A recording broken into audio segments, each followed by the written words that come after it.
Onda Cero Alicante, 106.5 FM.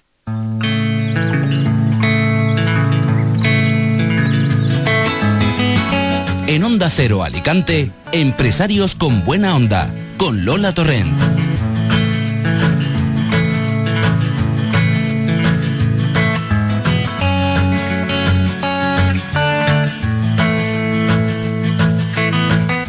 Muy buenas tardes, señoras y señores. Bienvenidos a este espacio que dedicamos los jueves a hablar del mundo de la empresa y de sus asociaciones empresariales.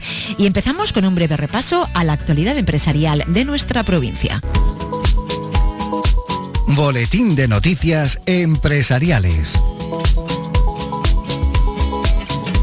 La Junta Directiva de COEPA, encabezada por su presidente, Francisco Gómez, se ha reunido esta semana con representantes de más de 40 asociaciones miembro de la Confederación para exponerles las medidas incluidas en el plan de viabilidad e implicarles en la nueva etapa de la patronal. Según Francisco Gómez, la decisión de adoptar el nuevo plan de ajuste es una medida que se debe tomar entre todas las asociaciones y ha instado a trabajar desde la unidad para conseguir una patronal más fuerte y unida que nunca. Y dentro de la ronda de reuniones programada por COEPA con diferentes agentes políticos, empresariales y sociales para dar a conocer su plan de viabilidad, el presidente de COEPA, Francisco Gómez, se ha reunido esta misma mañana en el Ayuntamiento de Alicante con el alcalde de la ciudad, Gabriel Echavarri. Según un comunicado remitido por el consistorio, Echavarri ha manifestado su apoyo total a una patronal fuerte y unida y se ha ofrecido a mediar e ir de la mano con los empresarios para lograr este fin. COEPA sigue hasta el momento a la espera de una reunión con el presidente de la Generalitat Valenciana, Ximo Puig, que le fue solicitada por registro hace más de una semana. Y mientras tanto, el conseller de Economía Sostenible, Rafael Climent, habló el pasado martes sobre COEPA durante su visita a Alicante para presentar el Plan Integral de Formación y Empleo para Jóvenes de la Generalitat para este mandato. Para el conseller, lo primero que tiene que hacer la patronal alicantina es solucionar sus diferencias internas. Escuchamos al conseller Rafael Climent. Jo penso que la patronal hem de deixar-la que s'aclarisca entre ella, que sap que l'administració la té al seu abast per a fer allò que tinguem que fer i que siga d'interès general, i aleshores estem parlant amb la patronal, seguirem parlant amb la patronal, però és evident que qui ha de solucionar el problema que té la mateixa patronal, o en este cas COEPA, ha de ser la mateixa COEPA. I nosaltres, com a administració, no anem a entrar en els conflictes interns que pugui tindre una societat com pot ser COEPA, una associació com pugui ser COEPA. Aleshores anem a esperar a veure com es desenvolupa tota la problemàtica que ells tenen, i a partir d'ahir dir que l'administració estarem a l'abast no sols de COEPA sinó de qualsevol ciutadana del País Valencià per a tirar-li una maneta sempre que s'atenga a l'interès general i al benefici de qualsevol projecte que puguem engegar per a la ciutadania. Respecto al centro de oficios, el Consell prefiere esperar antes de apuntar o adelantar de qué manera se podría articular una solución por parte de la Administración. D'esdeveniments que poden anar donant-se, i en funció d'aquesta successió d'esdeveniments en allò que ells vagin decidint, l'administració farà. Si en un moment determinat s'hem de fer càrrec del centre d'oficis, l'Ajuntament d'Alacant ha de dir molt, no? I després el Servef pot fer possible que la gestió també pugui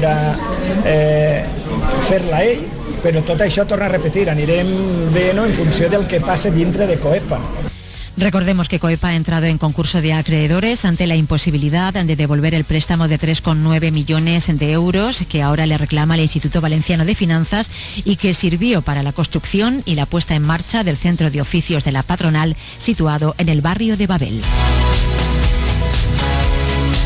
Más cosas. Telefónica ha presentado en Alicante su último informe de la Sociedad de la Información en España, del que se desprende que la comunidad y en concreto la provincia de Alicante destacan en el uso diario de Internet por parte de las pequeñas y medianas empresas. Escuchamos a Kim Faura, director de Telefónica en las regiones del arco mediterráneo. Y sobre todo Alicante en particular, y es que la pequeña y mediana empresa utiliza alrededor de 1,5 puntos más, está por encima del 75% de utilización de Internet. Y utiliza Internet para hacer publicidad de sus productos en las redes sociales, utiliza Internet para obviamente para todo lo clásico del correo y todas estas cosas, pero en realidad se destaca en esto.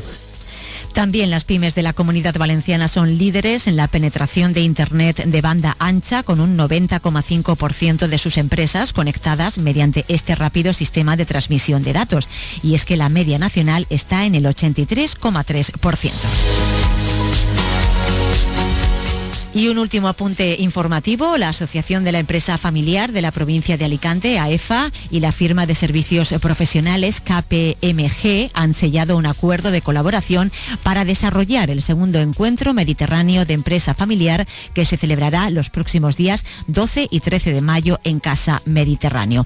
KPMG se suma así a la lista de colaboradores de este foro internacional, que en su nueva edición tendrá como país invitado a Marruecos y contará con la participación de otros empresarios familiares de Francia, Italia, Grecia, Túnez y Argelia. Son las 3 de la tarde y 36 minutos. Lola Torrent, empresarios con buena onda.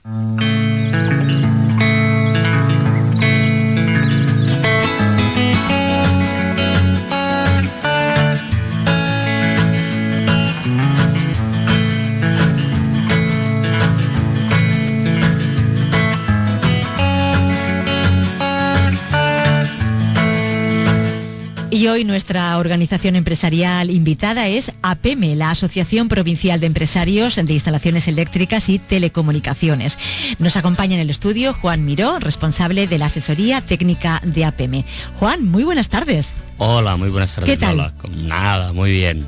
Encantado de nuevo de estar con vosotros. Y nosotros sabes que igualmente, Juan. Bueno, vamos a hablar hoy de la energía solar. Con el sol que tenemos, Juan, fíjate qué tiempo, ¿eh? Hay que aprovechar el sol por todos los lados. Porque encima este año, que prácticamente no ha habido invierno, pues fíjate. En una primavera constante casi. Constante, vaya. Bueno, hay novedades en el sector de la energía solar para autoconsumo. En otoño, ¿verdad?, fue publicado en el Boletín Oficial del Estado un Real Decreto que regula la instalación de placas fotovoltaicas que permiten generar energía eléctrica para consumo propio. Esto es importante decirlo. Exacto. A ver si tú nos aclaras esta cuestión, Juan. Si no lo haces tú, nada es posible. ¿Es finalmente rentable instalar energía solar fotovoltaica en casa? Sí, hay que decir que sí. Vamos a decir que sí. Ya hemos avanzado algo. Sí que es posible y prácticamente rentable. Hay que ver esos conceptos de rentabilidad, como los tenemos que tocar un poquito, pero vamos, sí que es posible ya instalar energía solar. Vamos a ver, desde que se aprobó a finales en el otoño del año pasado, este Real Decreto, es un Real Decreto que, como ya hemos comentado en algún otro momento, en líneas generales pone trabas a la producción de energía solar. Reduce la rentabilidad porque incorpora una serie de peajes o de pagos. Sin embargo, gracias a unos cambios de última hora y por todo el revuelo social que supuso el borrador de esta medida, que fue en el verano pasado, durante el mes de julio, se suavizaron las condiciones para las instalaciones de autoconsumo domésticas, pero no así para las empresas. Entonces, por eso hemos hecho esa matización, ¿verdad? Estamos hablando de generar energía eléctrica para consumo propio, doméstico. Doméstico, efectivamente, para potencias inferiores a 10 kilovatios. Es rentable, tiene unos ligeros condicionantes que luego desgranaremos, pero sí que es posible. Ya lo podemos hacer de forma legal.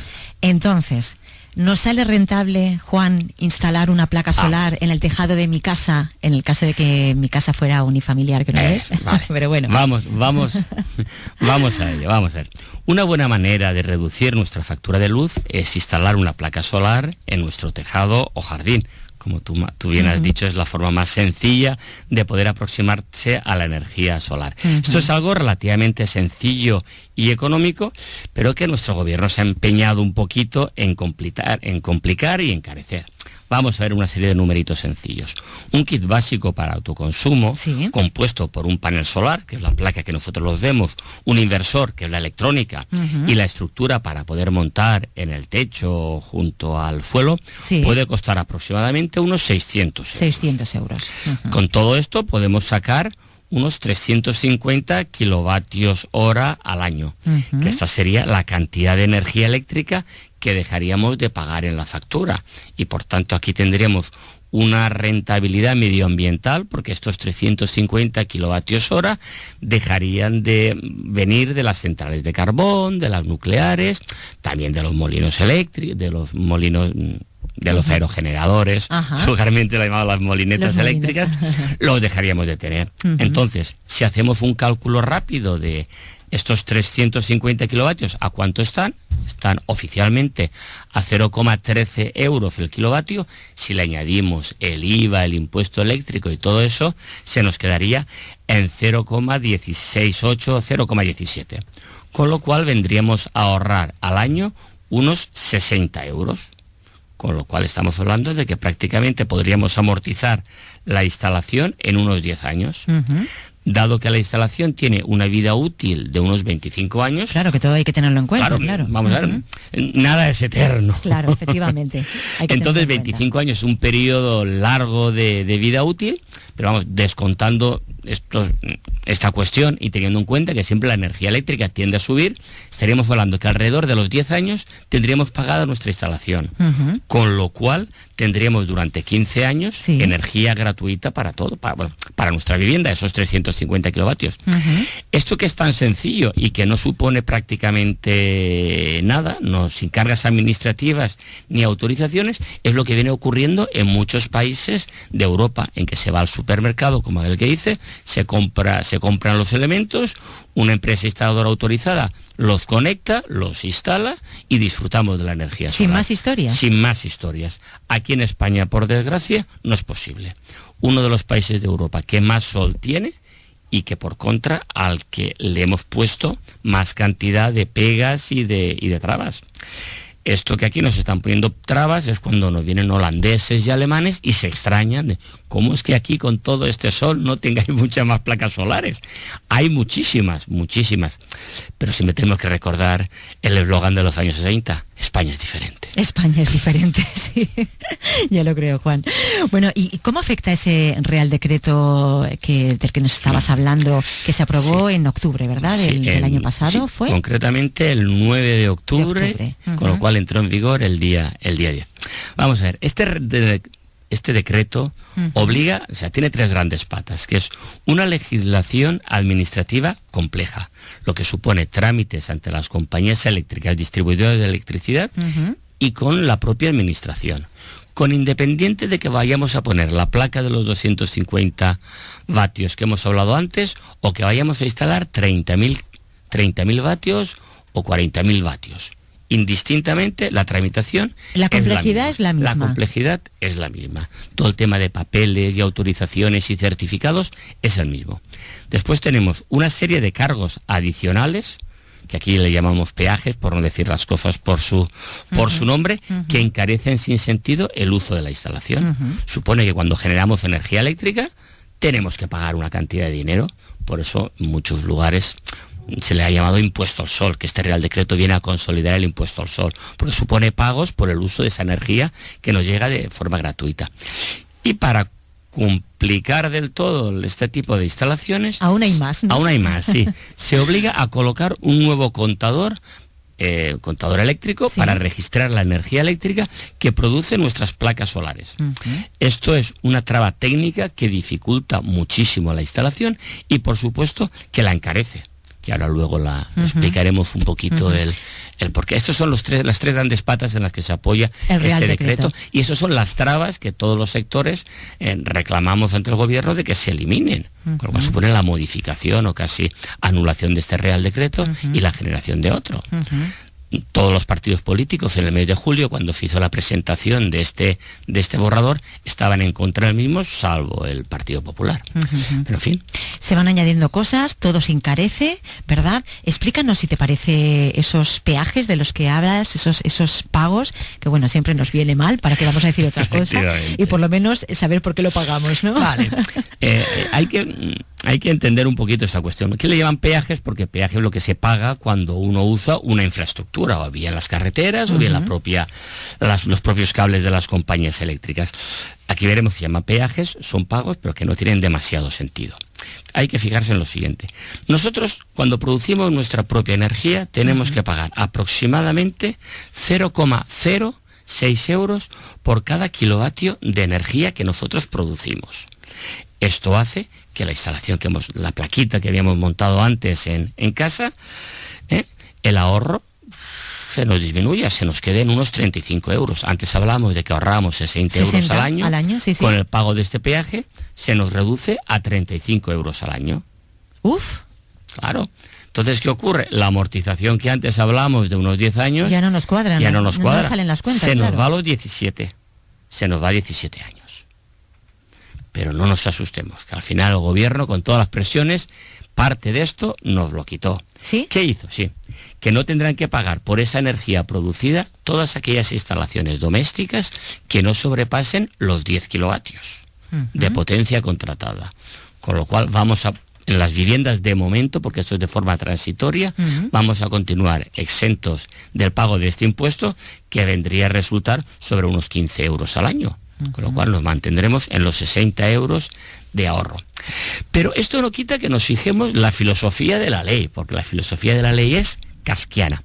Hay que pagar un canon por una energía eléctrica que yo produzco, que yo consumo dentro de mi instalación. Por tanto, no estoy utilizando ninguna infraestructura eléctrica externa. Es mi propia instalación por la cual yo estoy pagando. Yo planto tomates, recojo los tomates, la cosecha, me los como, me hago la ensalada y encima pago un canon. Y encima tengo que pagar un canon. Madre mía, Juan. Pero es que esto hay que ser corto de miras para no ver que va directamente en beneficio de las compañías eléctricas. Porque es supuesto que yo lo consuma.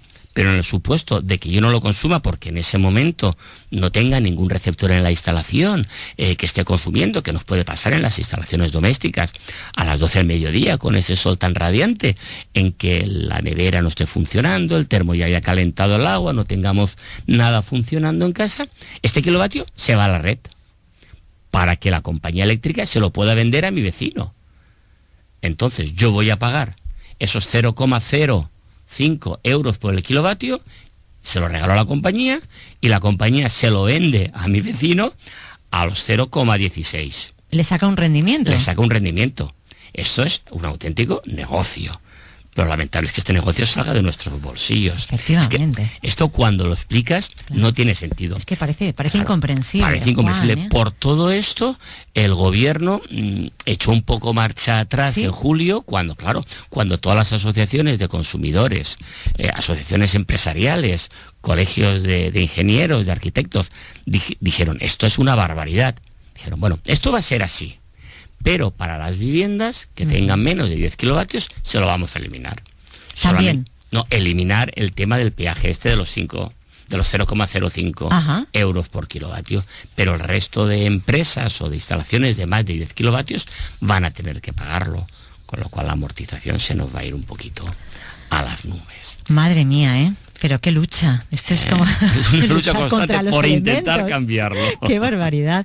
Oye, ya has hablado también de la necesidad de instalar, además, un nuevo contador. ¿Es realmente necesario esto, Juan? Vamos a ver, es necesario y es legal porque lo pone el Real Decreto. No por otra cosa. Ya que esto es un invento nada baladí para complicar toda la instalación.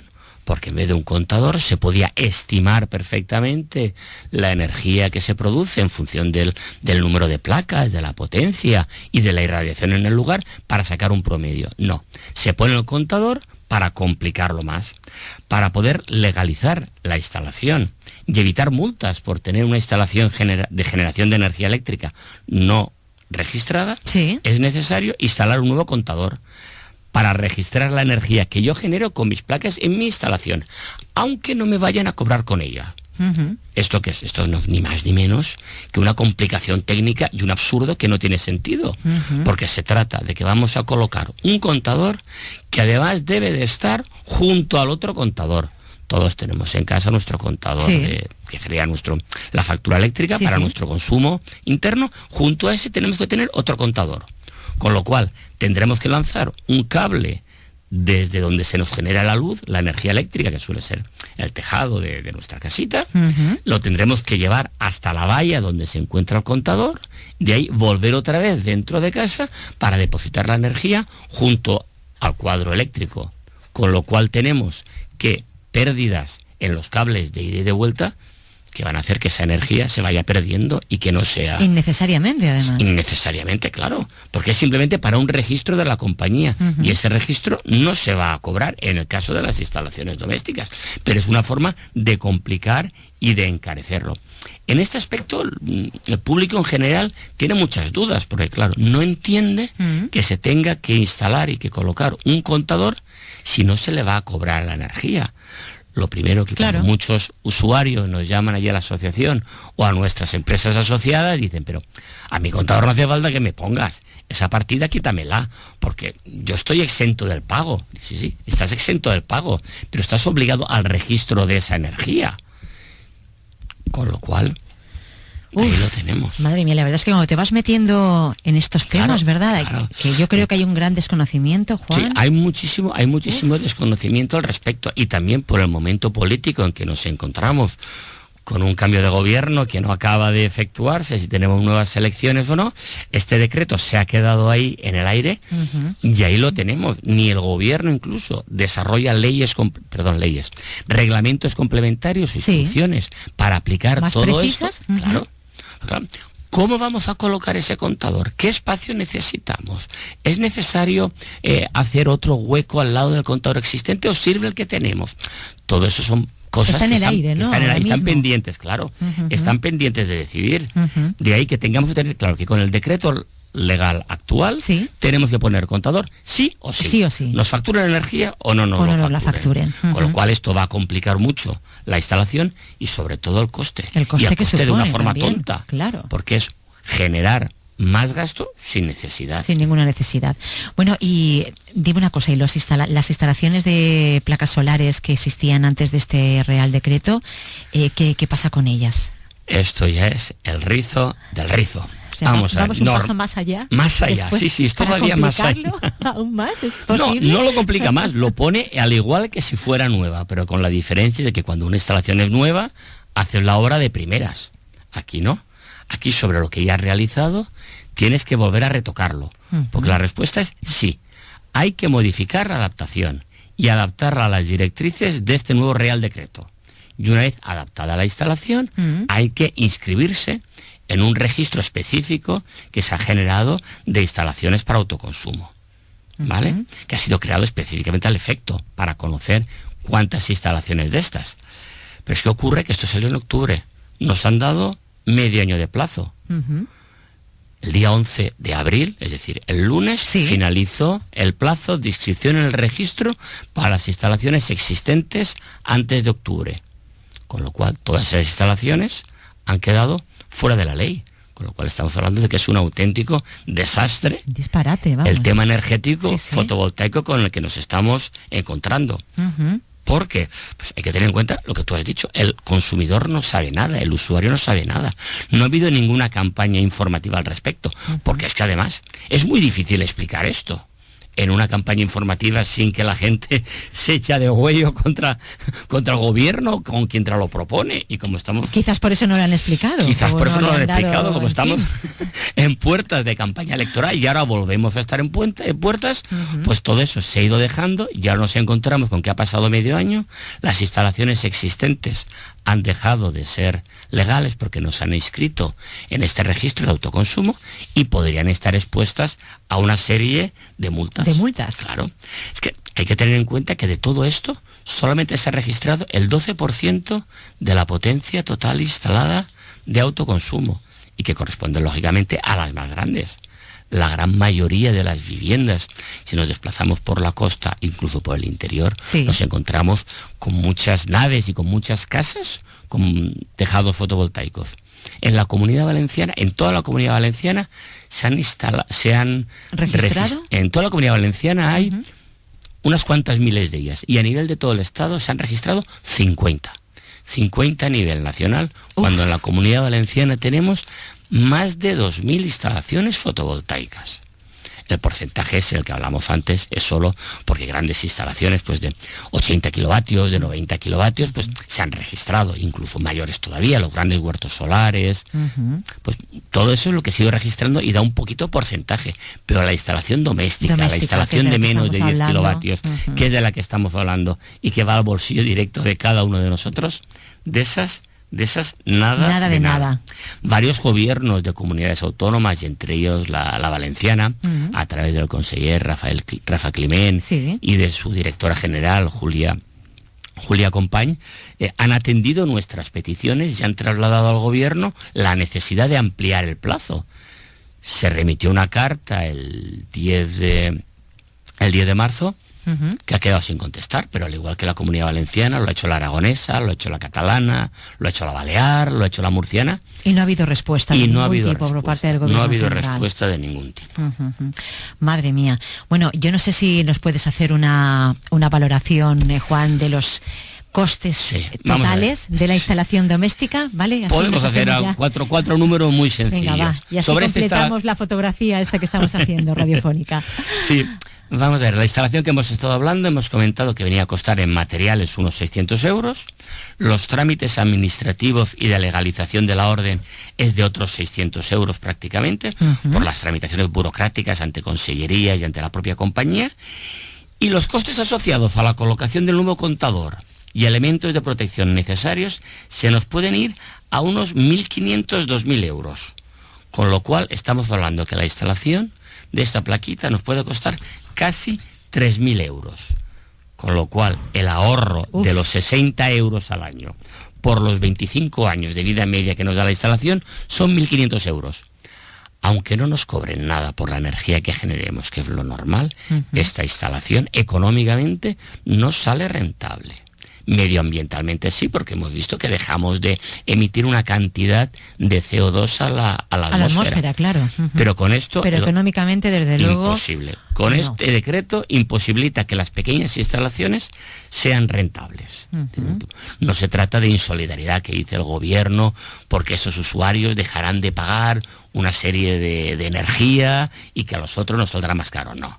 Todo eso es marear un poquito la perdiz. Aquí lo que está ocurriendo es que se quiere desincentivar de la forma que sea la instalación de esto, al contrario de lo que está ocurriendo en otros países. En otros países, claro. Como hemos visto, que incluso se llegan a regalar hasta placas solares fotovoltaicas. En estado como el estado de California regala placas fotovoltaicas a las familias más necesitadas, y esas placas son financiadas por las empresas que más contaminan. Fíjate la diferencia. Una idea brillante, Juan, y fíjate, además es, si comparamos esa noticia de la que acabas de hacer alusión, con todas esas trabas que se ponen en España, que lo único que hacen, como tú dices, es desincentivar, ¿verdad?, el uso de la energía solar, con lo que tenemos aquí, Dios mío, la verdad es que son cosas inexplicables, diría yo, ¿eh? Efectivamente. Bueno, la verdad es que iniciativas de verlas haylas, si existe voluntad, desde luego, se pueden sacar adelante muchas cosas. Por ejemplo, el Ayuntamiento de Alicante ha incluido en el pliego una cláusula que establece la obligatoriedad de un mínimo de 60% de suministro eléctrico de origen renovable. Es que esta es la mejor forma de incentivar que se instale y que se genere energía renovable. Es una medida que no le cuesta nada a la administración, con lo cual esos famosos déficit de los que se habla no los estamos incrementando, y por otro lado estamos permitiendo que se instalen y que se desarrollen instalaciones de generación de energía renovable con nuestro sol, nuestro viento, con todo lo que tenemos a nuestro alrededor, que va a permitir ser cada vez más sostenible, lo cual es una idea brillantísima la del Ayuntamiento de Alicante. Lo que decíamos, que es una cuestión de voluntad a veces, Juan. Efectivamente. ¿Qué medidas hay, verdad? Medidas hay. Lo que pasa es que muchas, hay que aplicarlas, y justo en la dirección correcta. Hay que querer aplicarlas y además en la dirección correcta. Sí, Juan Miró, responsable de la asesoría técnica de APM, gracias como siempre por arrojar luz, en este caso sobre el autoconsumo de energía solar. Un placer haberte tenido con nosotros. Muchas gracias. Un abrazo, a vosotros, Juan. por escuchar todas mis palabras. Hasta luego. Van a dar las 4 de la tarde, nos marchamos. Jorge Gutiérrez ha hecho posible un día más, desde el control técnico, que hayamos llegado hasta ustedes. Que pasen una buena tarde. Adiós.